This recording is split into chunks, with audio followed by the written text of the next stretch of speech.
Sahabat Shalom, Bapak Yahweh memberkati saudara sekalian. Pada pagi ini saya akan ajak untuk kita bersama-sama merenungkan firman Tuhan. Mari Bapak Ibu yang bawa kitab suci bisa dibuka di dalam kitab Shemot atau kitab Keluaran. Kitab Shemot atau Keluaran, pasalnya yang ke-15 dan kita akan membaca di ayat 23 sampai 26. Sekali lagi, kitab Shemot atau Keluaran pasal 15 ayat 23 sampai 26. Saya akan bacakan untuk Bapak Ibu Saudara. Demikianlah bunyinya. Kemudian mereka tiba di Mara, dan mereka tidak dapat minum air di Mara itu karena pahit rasanya.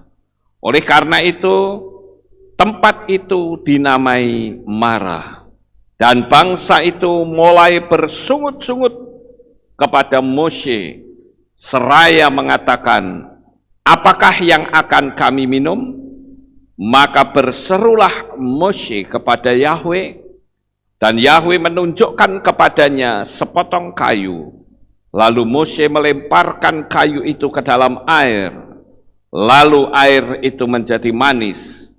Di sanalah Yahweh menetapkan bagi mereka ketetapan dan peraturan, dan di sanalah Yahweh menguji mereka. Lalu berfirmanlah Dia, jika engkau mendengarkan dengan sungguh-sungguh suara Yahweh Elohemu, dan engkau melakukan apa yang benar di matanya, engkau memerhatikan perintahnya, dan menjaga ketetapannya, aku tidak akan menimpakan ke atasmu semua tulah yang telah aku timpakan kepada orang Mesir, karena akulah Yahweh yang menyembuhkan kamu. Sampai di sini pembacaan kitab suci kita. Bapak Ibu Saudaraku yang terkasih, ini adalah perjalanan bangsa Israel setelah keluar dari Mesir. Mereka tiba di satu tempat. Kalau kita baca alur ceritanya, mereka itu berjalan kurang lebih sekitar 3 hari. Mereka berjalan di padang pasir yang sangat terik. Dan kita tentu tahu orang yang berjalan, zaman dulu belum ada mobil, saudara-saudara, belum ada pesawat.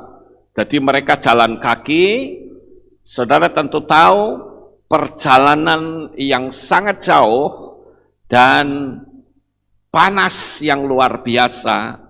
Pasti kalau mereka melihat air, itu adalah sukacita yang sangat luar biasa.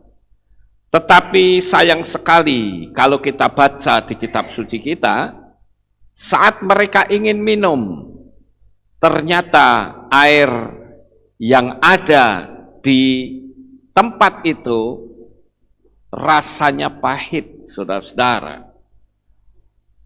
Dan saya akan mencoba untuk melihat kisah ini yang tentunya kita akan aplikasikan di dalam kehidupan kita sehari-hari. Di sini sangat jelas bagaimana bangsa itu akhirnya bersungut-sungut. Dan pada waktu bersungut-sungut, dia katakan apa? Apa yang akan kami minum? Maka berserulah Mose kepada Yahweh. Di sini ada sebuah kebiasaan yang terus dibawa selama ada di padang gurun, yaitu orang bersungut-sungut. Kurang minum, marah, ya, bersungut-sungut, kurang makan juga marah, seperti itu terus Bapak Ibu. Dan mereka terus berputar-putar.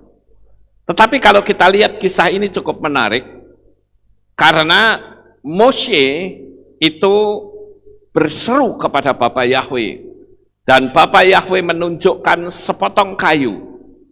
Lalu Mose di situ melemparkan kayu itu ke dalam air, lalu air itu menjadi manis.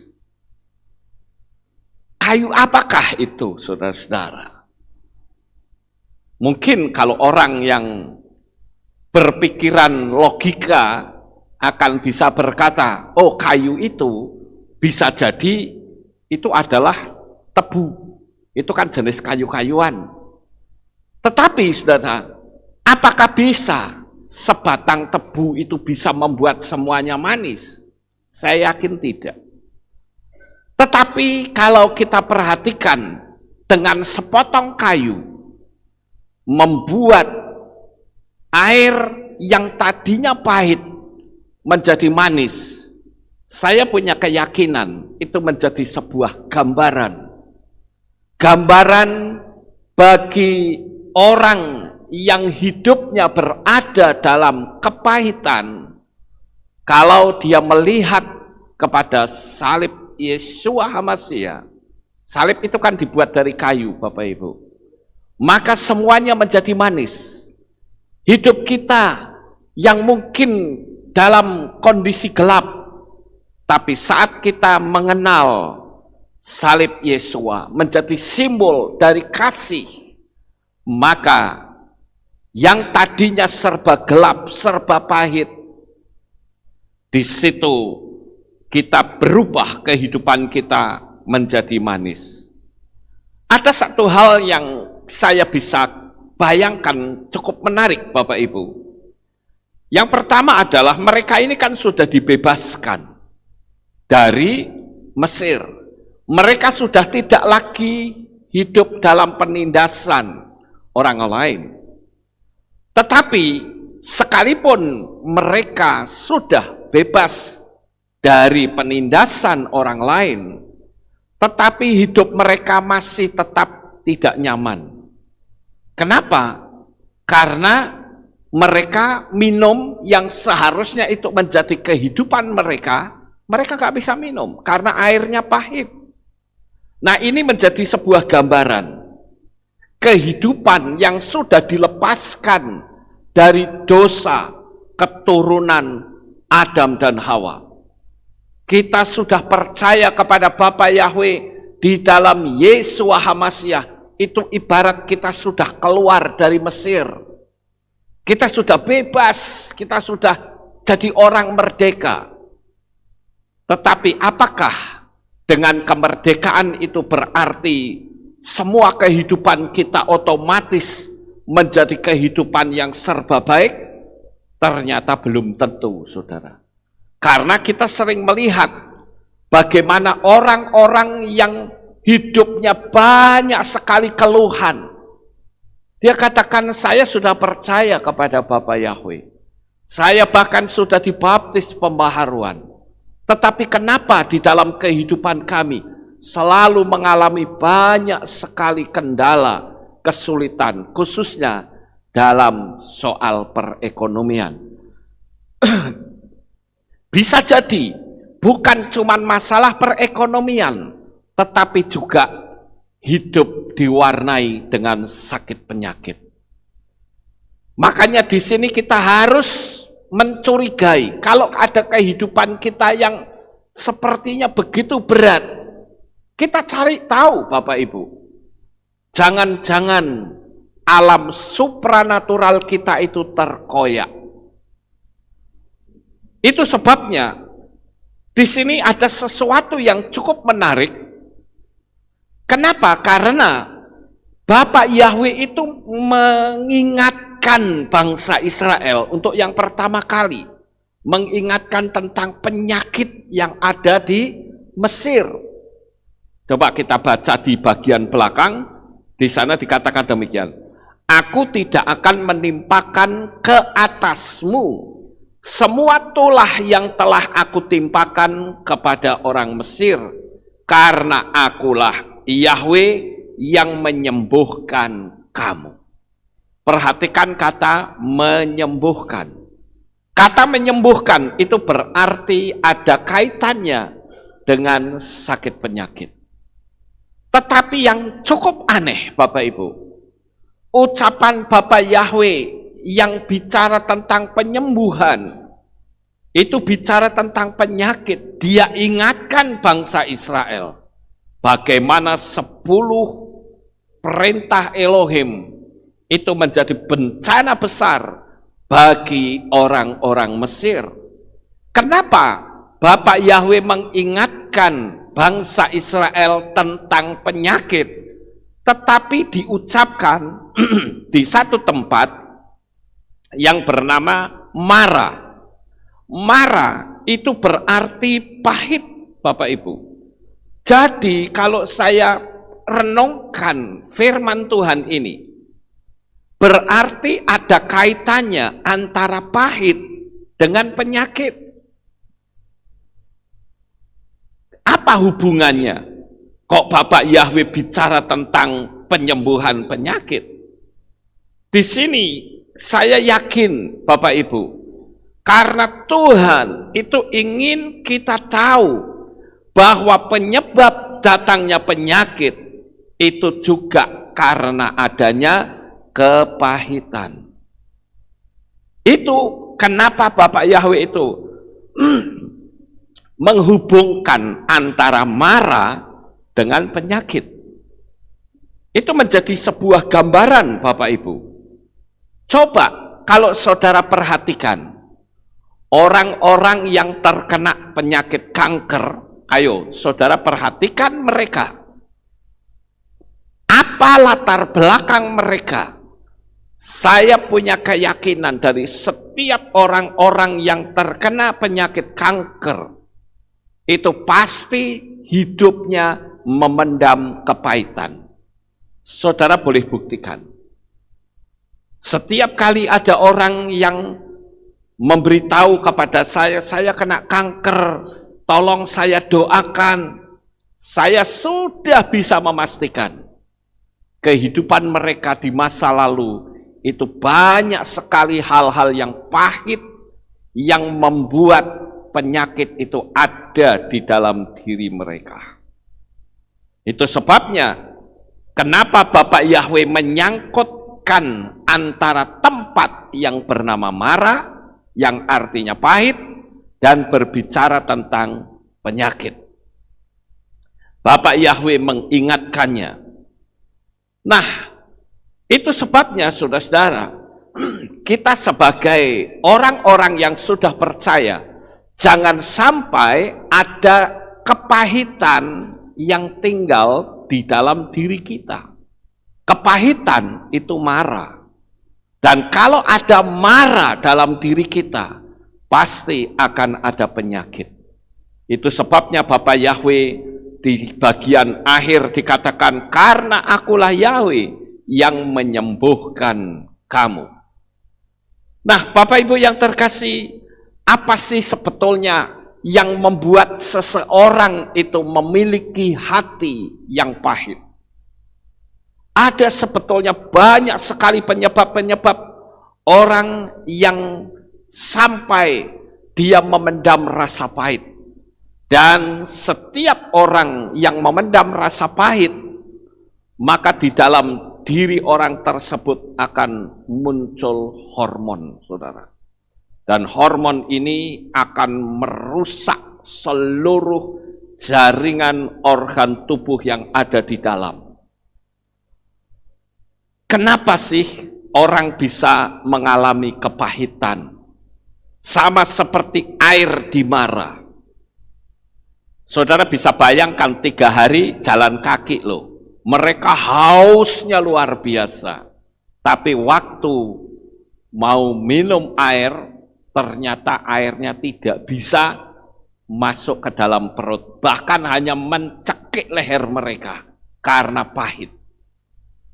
Siapa di sini yang belum pernah makan yang rasanya pahit? Ada nggak? Saya yakin kita semua pernah mengalami makan yang rasanya pahit.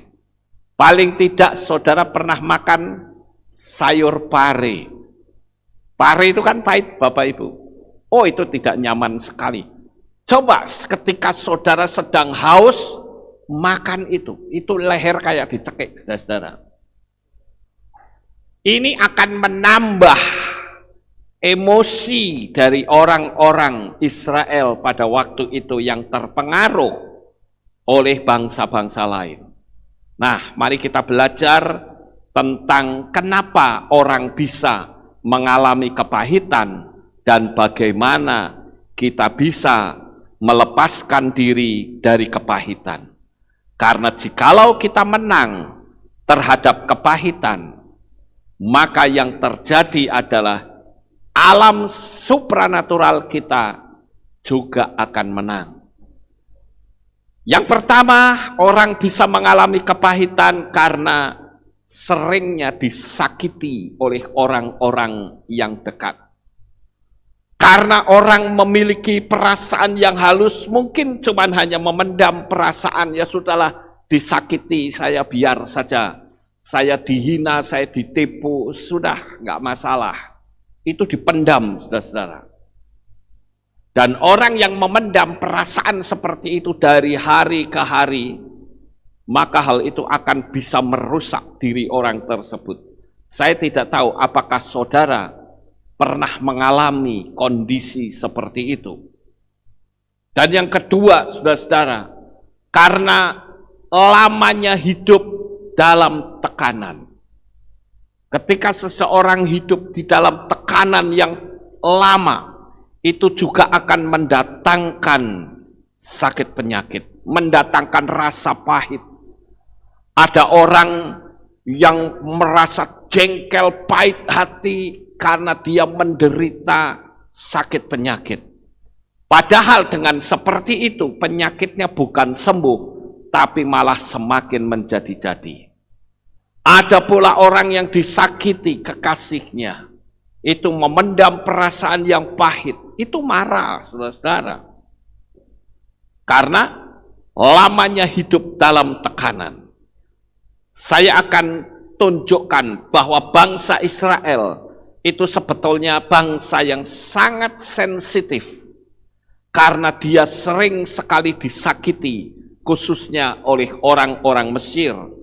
Kalau saudara membaca di dalam kitab Shemot atau Keluaran pasal 1 ayat 13 dan 14 dikatakan, dan orang-orang Mesir memaksa Bani Israel dengan kekerasan untuk melayaninya.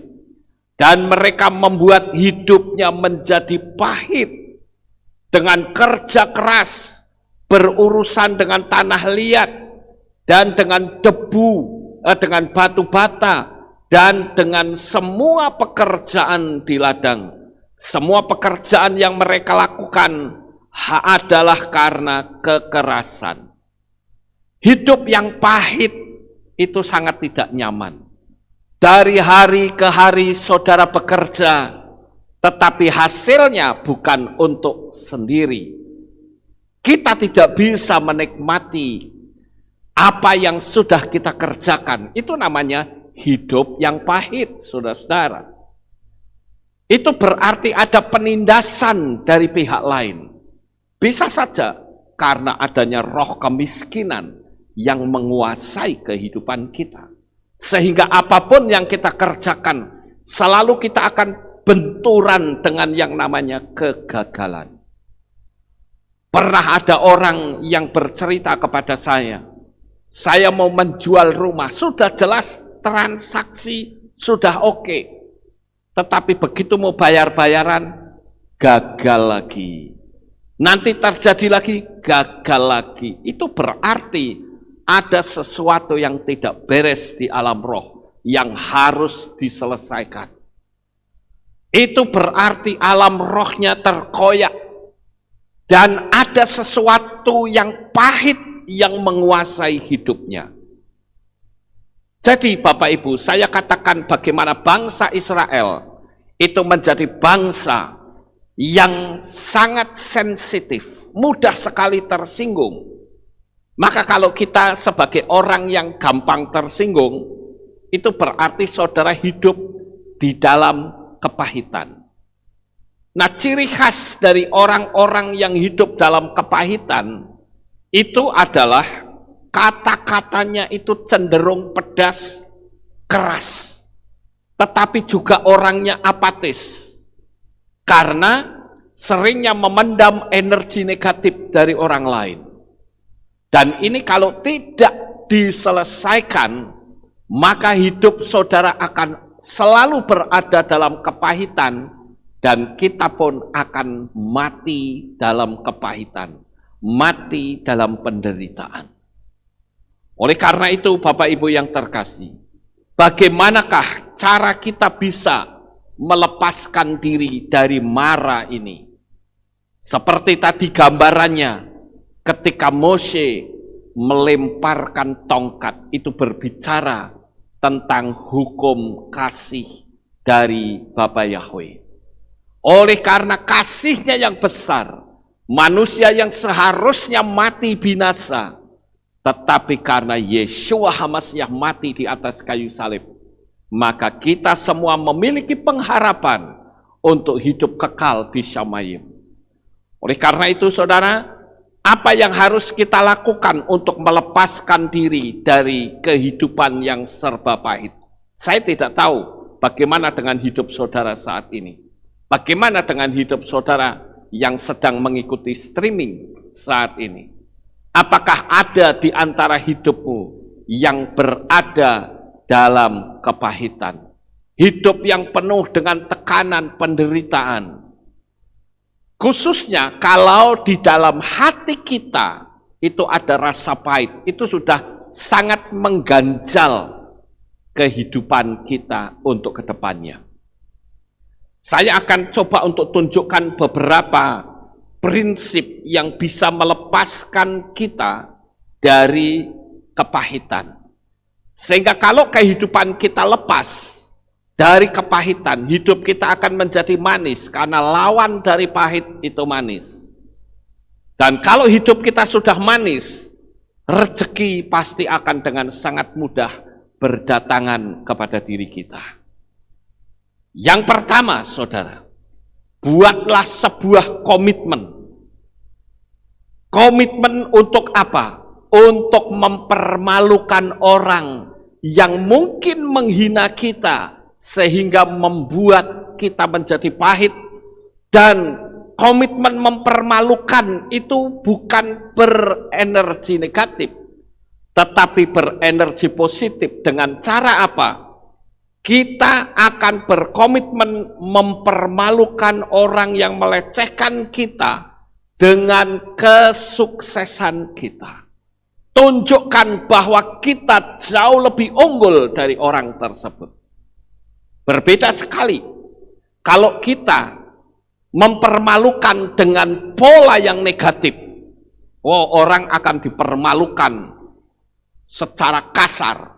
Tetapi kalau pola yang saya ajarkan adalah permalukan orang yang menghinamu dengan kesuksesanmu. Saudara mau menjadi orang sukses? Kalau saudara sukses, orang-orang yang menghina saudara, orang-orang yang melecehkan saudara akan terdiam. Saya pernah konseling dengan seseorang beberapa waktu yang lalu. Orang ini berkata kepada saya bahwa saya ini adalah salah satu bagian dari keluarga yang hidupnya paling tidak dicintai. Kenapa? Karena rupa-rupanya pada waktu ayah ibu saya itu ingin punya anak, dia ingin laki-laki, tapi ternyata yang keluar saya perempuan. Dan perjalanan hidup saya itu banyak sekali.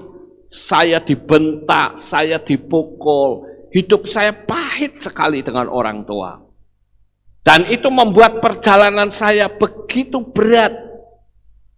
Nah, Bapak Ibu yang terkasih, maka saya katakan buat komitmen. Sekalipun engkau perempuan yang dihina oleh orang tuamu, tunjukkan bahwa engkau jauh lebih unggul dari saudara-saudaramu. Kesuksesanmu melebihi mereka semua. Dan buktikan, nanti pasti orang tuamu akan mengasihi engkau sebagai orang yang sukses. Dan kalau sudah sukses, tunjukkan kasih yang engkau miliki. Dan saya katakan, kalau kamu membuat sebuah komitmen, saya percaya itu adalah langkah awal untuk kita keluar dari kepahitan. Firman Tuhan katakan di dalam kitab Ifrim atau kitab Ibrani pasal 12 ayat 15 dikatakan, sambil memerhatikan agar jangan ada seorang pun yang menjauh dari anugerah Elohim, supaya jangan ada satu pun akar kepahitan yang tumbuh menyulitkanmu dan banyak orang dicemari olehnya. Sangat jelas sekali bahwa kepahitan yang ada dalam diri kita justru akan menyulitkan hidup kita sendiri. Ayo kita bertanya pada diri kita masing-masing, apakah benar di dalam diriku ada kepahitan dengan si A, si B, si C, si D, dan sebagainya? Jangankan kok orang begitu banyak, satu saja kita punya rasa pahit, hidup kita itu sudah sangat berat, saudara-saudara. Rezeki kita juga akan menjauh. Apalagi orang kalau kepahitan, itu hatinya sensitif. Dia akan sangat mudah tersinggung, sangat mudah marah. Kalau ada kesentil sedikit saja, harga dirinya keinjek, marahnya minta ampun, saudara. Dendam, kesumat, tidak akan pernah lagi mau ketemu dengan orangnya. Itu satu tanda bahwa saudara ada dalam tempat yang bernama marah. Saudara berada di tempat yang buruk. Kita harus berani keluar. Makanya yang pertama adalah berani komitmen. Ambil komitmen dengan berkata, aku akan permalukan orang ini dengan kesuksesanku. Kalau aku sukses nanti, aku akan berkati orang ini. Itulah yang mempermalukan secara elegan, saudara. Secara mewah. Itu dendam gaya iman kita. Bukan kita malah menyakiti orang lain lagi. Tetapi tunjukkan kemampuan kita. Aku lebih punya kemampuan. Kemudian yang kedua, setelah kita mengambil komitmen, untuk mengambil komitmen itu berat loh, saudara. Apalagi orang yang dilukai hatinya, kok kita disuruh untuk memberkati, itu berat. Makanya dengan komitmen kita bisa menang untuk langkah awal. Kemudian yang kedua adalah lepaskan pengampunan. Jangan mau hatimu dirusak oleh kelakuan orang lain. Saya katakan kita bisa lepas dari kepahitan itu kalau kita bisa melepaskan pengampunan. Saya pernah mendengar seorang pendeta yang bercerita atau menyampaikan kepahitan ini dengan berkata begini, lupakan apa yang sudah terjadi. Saya bilang, salah ini khotbah. Bisakah orang yang dilukai hatinya itu lupa dengan peristiwa itu? Tidak akan, saudara-saudara. Orang yang sudah melukai itu tidak mungkin bisa lupa. Karena memori orang tidak mudah dihapus begitu saja. Tetapi yang bisa kita lakukan adalah melepaskan pengampunan. Kita melihat contoh, yaitu Yesua pada saat disalib. Dia bisa berdoa untuk orang-orang yang mengutuki dia. Dia bisa berdoa untuk orang yang menghujat dia. Dia bisa berdoa untuk orang-orang yang menyalibkan dia. Dengan berkata, ya Bapa, ampunilah mereka, karena mereka tidak tahu apa yang mereka perbuat. Itu luar biasa. Disalib itulah terjadi titik balik bagi kehidupan manusia. Itulah yang saya katakan perjanjian yang diperbaharui. Artinya, yang tadinya suatu janji dari Bapak Yahweh akan menyelamatkan, mereka mendapatkan anugerah yang begitu besar oleh karena darah Yesua HaMasyiah, sehingga dengan matinya Yesua di kayu salib, maka seluruh umat manusia yang percaya kepada Yesua pasti mendapatkan keselamatan. Saudara dan saya, kita sudah mendapatkan keselamatan melalui kematian Yesua. Jadi, yang kedua adalah lepaskan pengampunan. Yang ketiga, kita harus menyadari bahwa kepahitan hati itu sama saja saudara menjadi seorang pembunuh. Wah, kok aneh, saudara? Bukankah saya yang yang disakiti? Kok kenapa saya kena hukuman? Ya karena kita ada dalam lingkup yang salah. Jadi sekalipun kita yang jadi korban membuat saya jadi pahit, tetapi saya juga ada dalam kebinasaan. Kemarin saya melihat sebuah tayangan berita, saudara-saudara. Ada seorang pemuda yang membakar angkot. Gara-gara apa? Dia naik sepeda motor senggolan dengan angkot. Dan ketika senggolan dengan angkot, itu sopirnya marah-marah dan pemudanya itu katanya dipukul, sehingga terjadi kejar-kejaran. Angkotnya itu dipecah kacanya dengan batu, kemudian dibakar angkotnya. Maka yang terjadi apa? Pemudanya ini ditangkap, sopirnya juga ditangkap. Dua-duanya masuk dalam dunia kejahatan. Nah, inilah yang saya katakan, kalau kita masuk dalam lingkaran kejahatan, semua kena. Kita mungkin jadi korban, sehingga membuat aku pahit sekali rasanya. Tetapi kita justru akan menjadi korban karena kebencian itu sama saja dengan membunuh. Saudara pahit hati, saudara dicap sebagai pembunuh. Dan seorang pembunuh tidak mungkin selamat. Saya akan bacakan di dalam kitab Yohanan Alef atau 1 Yohanes. 1 Yohanes pasal 3 ayat 15 dikatakan, setiap orang yang membenci saudaranya, dia adalah pembunuh. Dan kamu tahu bahwa setiap pembunuh tidak memiliki hidup kekal untuk tetap tinggal di dalam diri dia. Kita memiliki predikat pembunuh. Firman Tuhan katakan di dalam 10 perintah Elohim, jangan membunuh.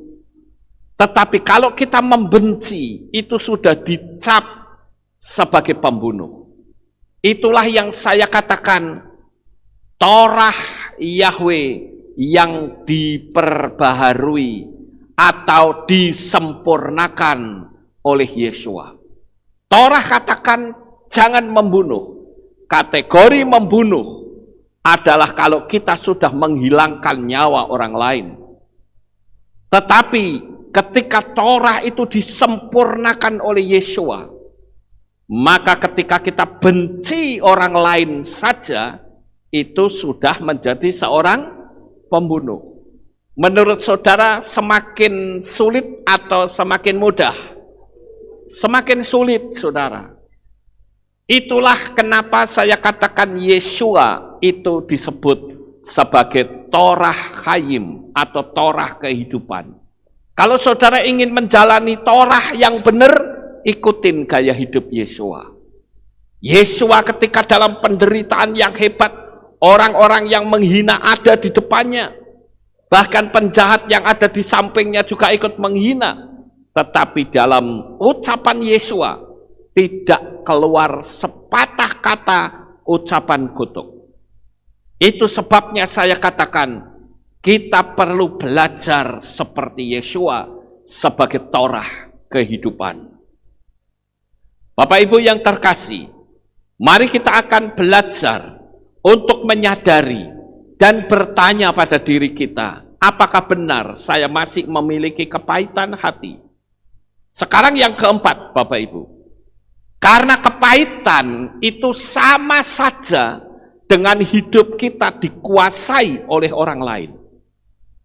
Misalnya, saya punya rasa pahit dengan Dio misalnya. Maka sama saja hidup saya itu dikuasai oleh beliau, saudara. Karena waktu saya mau mandi, saya ingat. Saya mau makan, saya ingat.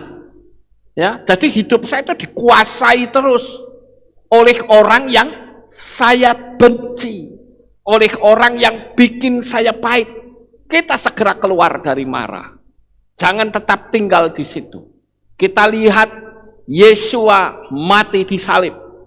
Itu gambaran ketika Mose melemparkan kayu ke dalam sumber air itu, sehingga airnya berubah menjadi manis. Kalau kita bisa melepaskan pengampunan, maka kehidupan kita pun menjadi manis di mata Tuhan. Kemudian yang terakhir, saudara, kalau saudara berani, ayo lakukan serangan balas dendam dengan balas dendam tingkat tinggi. Yaitu apa? Memberkati orang yang memusuhi kita. Di dalam kitab Roma, pasal 12 ayat 19 sampai 21, sebagai ayat penutup saya akan bacakan. Janganlah kamu sendiri menuntut balas. Nah, ini pembalasan kita terhadap orang yang memusuhi kita, itu gayanya bukan gaya duniawi, tetapi dengan gaya syamayim. Janganlah kamu sendiri menuntut balas, hai yang terkasih, tapi berilah tempat bagi murka, sebab telah tertulis, punyakulah pembalasan, akulah yang akan membalas, Yahweh berfirman. Oleh karena itu, jika musuhmu itu lapar, berilah dia makan. Jika dia haus, berilah dia minum. Sebab dengan melakukan hal ini, kamu akan menumpukkan bara api di atas kepalanya. Janganlah dikalahkan oleh yang jahat, tetapi kalahkanlah yang jahat dengan yang baik. Itu balas dendam dengan gaya iman kita. Kalau saudara berani, lakukan. Ya, taruh bara api di atas kepala orang itu. Jadi menaruh bara api itu artinya apa, saudara? Memberkati musuh kita. Itu secara dunia alam supranatural, kita sebetulnya sedang menghancurkan orang itu. Itulah balas dendam secara elegan, saudara. Secara mewah, secara iman Nasrani kita. Oleh sebab itu, bagi saudara yang masih ada di tempat yang bernama Mara, keluar dari situ dan hidupmu tidak akan pernah sama lagi. Berkat-berkat Bapa Yahweh mengalir di dalam kehidupan saudara. Sukses besar untuk saudara. Bapa Yahweh memberkati. Haleluya. Kita tunduk kepala dan kita akan berdoa. Kami mengucapkan terima kasih dan syukur kepadamu ya Bapa Yahweh. Di pagi yang indah ini kami bersama-sama telah mendengarkan renungan firman-Mu. Biarlah kami akan Engkau jadikan sebagai orang-orang yang sukses. Sehingga dengan kesuksesan kami, semua orang yang menghina, mencaci maki, mengolok akan menjadi malu. Dan mereka akan kalah dengan kami yang diangkat oleh Bapa Yahweh dalam kesuksesan. Oleh karena itu, biarlah kami tidak berada di tempat yang bernama Mara, tetapi kami sudah berubah dari kepahitan menjadi kehidupan yang serba manis, penuh berkat mujizat, sehat di dalam anugerah dan kasih Bapa. Terima kasih ya Tuhan, meteraikan firman ini di dalam hati kami semua. Di dalam nama Adonai Yeshua HaMashiach, kami sudah berdoa dan mengucap syukur. Amin. Haleluya. Ada pengumuman, kita akan dengarkan. Shalom, berjumpa kembali dengan kami dalam Aleph Tau Breaking News. Berikut kami sampaikan pengumuman untuk minggu ini. Kehilat Aleftau mengadakan kegiatan berbagi kasih yang diadakan setiap hari Sabtu pagi dengan membagikan 50 pack makanan. Bagi Bapak Ibu Saudara yang mau menabur dapat menghubungi Saudari Yolan dan Saudari Weli dengan nomor berikut. Kami mengajak segenap jemaat Kehilat Aleftau untuk hadir dan berpartisipasi dalam kegiatan pembuatan album untuk mendukung visi dan misi Bapak Gembala dan memasyurkan nama Bapak Yahweh ke seluruh dunia. Pada hari Selasa, 10 November 2020, pukul 8 pagi di Kehilat. Demikian pengumuman untuk minggu ini. Sukses besar, Bapak Yahweh memberkati. Ya, itulah pengumumannya. Kita akan akhiri kebaktian kita. Saya mengundang jemaat Bapak Yahweh kita bangkit berdiri. Kita akan tutup dalam doa. Terima kasih ya Bapak Yahweh, selesai sudah ibadah kami di hari Sabat ini. Sebentar anak-anakmu akan pulang ke rumah mereka masing-masing. Kami mohon perlindungan dan tuntunan Bapak Yahweh sampai di rumah dengan selamat. Pertemukan kembali esok untuk kembali kami memuji dan meninggikan Engkau. Terima kasih ya Bapak Yahweh, inilah doa syukur yang kami naikkan ke hadirat-Mu. Di dalam nama Adonai Yeshua HaMashiach, kami sudah berdoa dan mengucap syukur. Mari kita angkat tangan kita dan kita akan menerima berkat Kohanim. Haleluya. Yevarechecha Yahweh wa yishmerecha.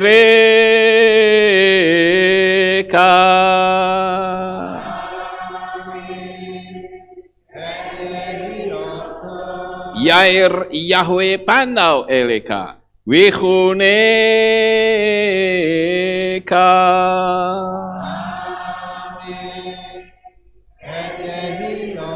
Isa Yahweh panau eleka wa yashem lecha shalom.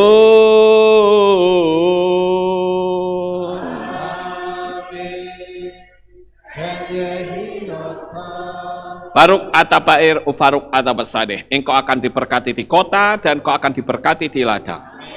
Baruk peripit nih, kau friat matka ufri fahem teka shekar ala peka wa esteroconeka. Diberkatilah buah kandunganmu, diberkati hasil bumimu, diberkati hasil ternakmu, anak-anak lembumu dan anak-anak dombamu.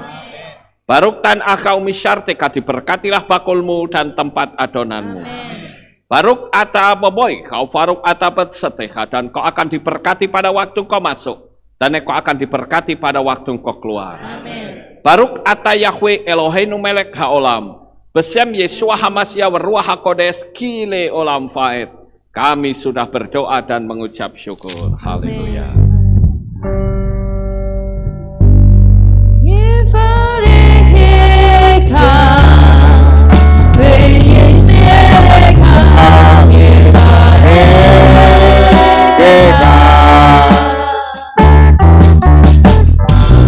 Yahweh Yahweh Panavaleka Wedoneka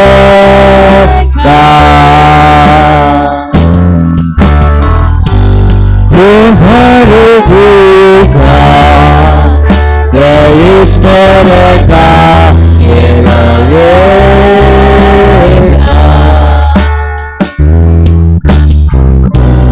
Isa Yahweh Anavelika Wekolika.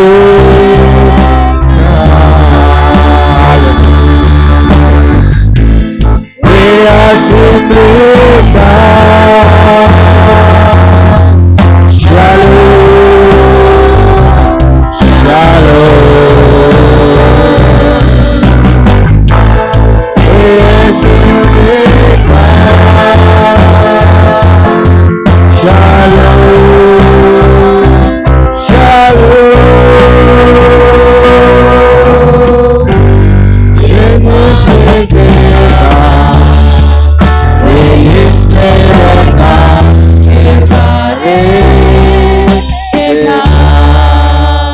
Haleluya. Puji syukur Bapak yang memberkati kita semua. Sahabat shalom bagi semuanya. Salam sahabat. Shalom. Amin. Haleluya.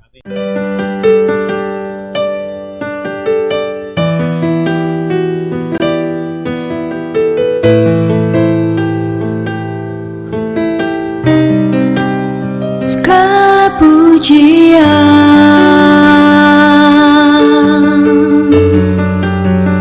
hanya untuk-Mu Tuhan, segala kehormatan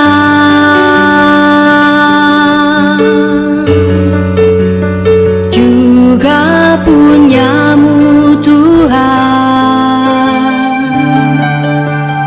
Dari puncak tertinggi